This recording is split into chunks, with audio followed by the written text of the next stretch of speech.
middle of Granada, and it's this huge, big, beautiful park, and the palace is in here somewhere. And here it is. Inside the gate, there's a lot of walking up these fairly steep ramps. Well, we've gone past our first checkpoint, and here are some nice gardens, and it's very fragrant too. It's the name of the 22 sultans that built the Alhambra. Okay? The name Nasrid is coming from Nasser. Nasser, Muhammad ben Nasser. N-A-S-R. Muhammad ben Nasser was the first sultan, and he began the construction. He built the towers that you can see up there in the year 1238. And he never saw these beautiful rooms. This was all built 100 years after him by his descendants of Isabella and Ferdinand, the Catholic monarchs, and that was the end of an 800 years time. I just remind you, the Arabs came to Spain in 711, 800 years before. And from the north of Spain, the Christians that could resist there began what we call the Reconquest, La Reconquista, Reconquest, a long war that took almost 800 years and ended here.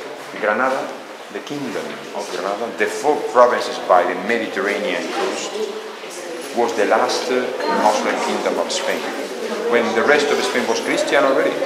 1492, the same year as the discovery of America.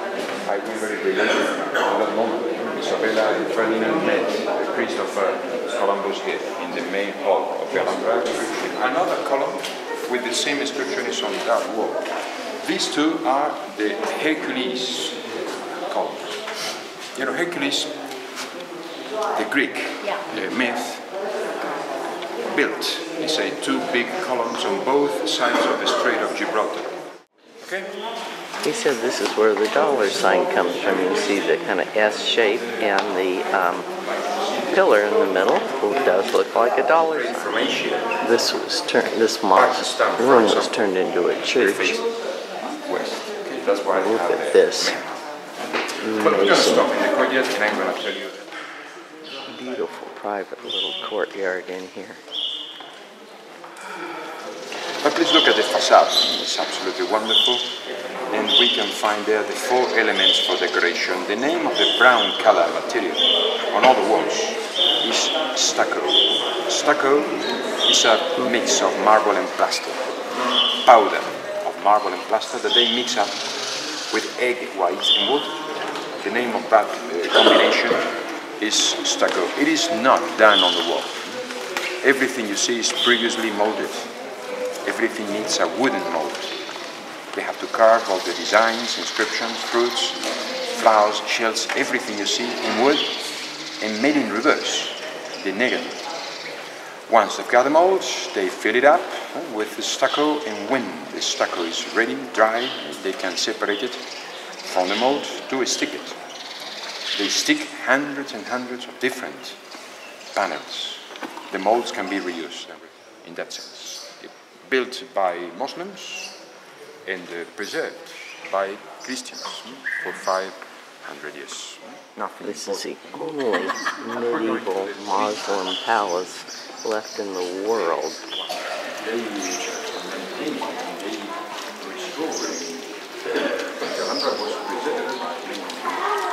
And there's goldfish in here.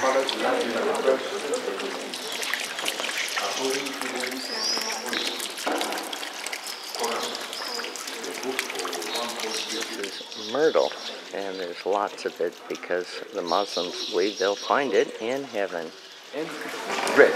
Red is inside. You can see a little bit of red there, but red is the most important color. You know, red is the meaning of the word Alhambra. We say Alhambra in Spanish. You know, the H is always silent.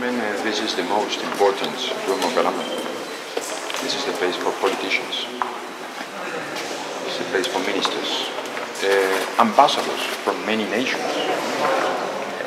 embassies from Europe, North Africa, Near East, and Egypt used to come here. The throne for the king would be there. And the balcony is in the middle, the center one, right in the center.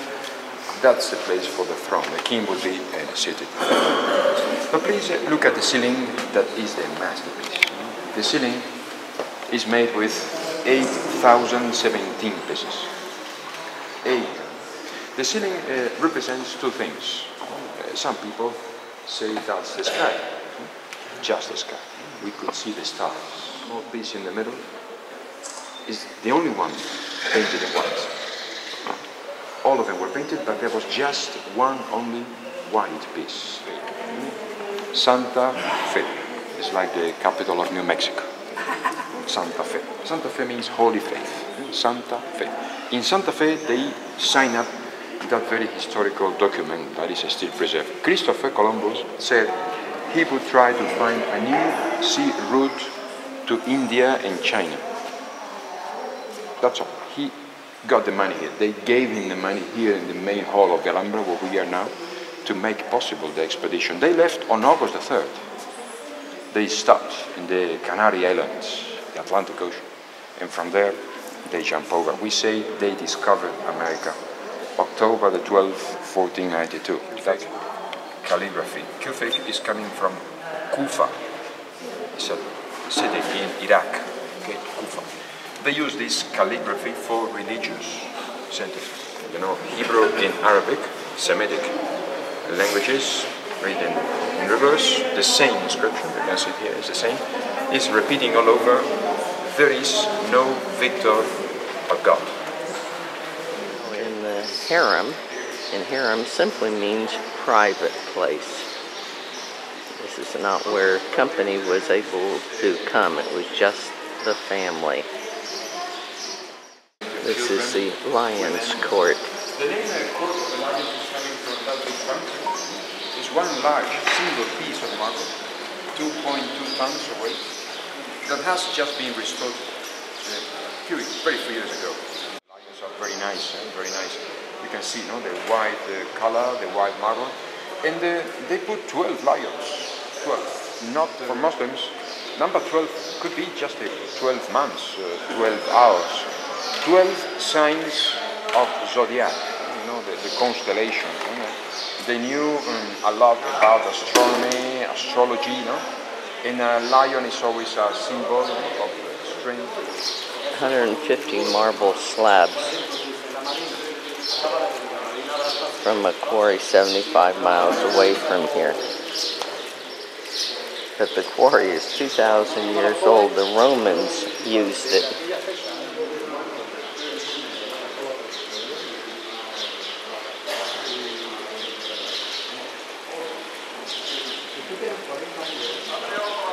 Courtyard.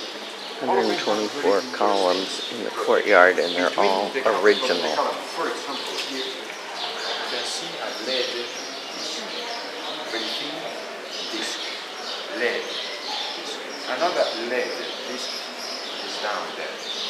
Every column has two. Granada is the most seismic region in Spain. We have 1,000 tremors a year. And they knew this problem too. They put this lead disc up and down in every column to absorb the shocks. Washington Irving lived here in 1829, and he wrote Tales of the Alhambra. We're going to see the Queen's chamber. Winter, it's cold. We get snow sometimes. And we get freezing little bit. Early morning, many days in winter time. So they couldn't live here. This is the dining room, they say, living quarters. You have to imagine it with children, women, children. So in winter time they went up to the smaller rooms upstairs that I cannot show you. I have seen it once in my life. There is nothing. There is no decoration at all. You're not missing anything special. Very small rooms, very plain and simple, but more comfortable for winter. This is the Queen's chamber, more elaborate and larger than the King's.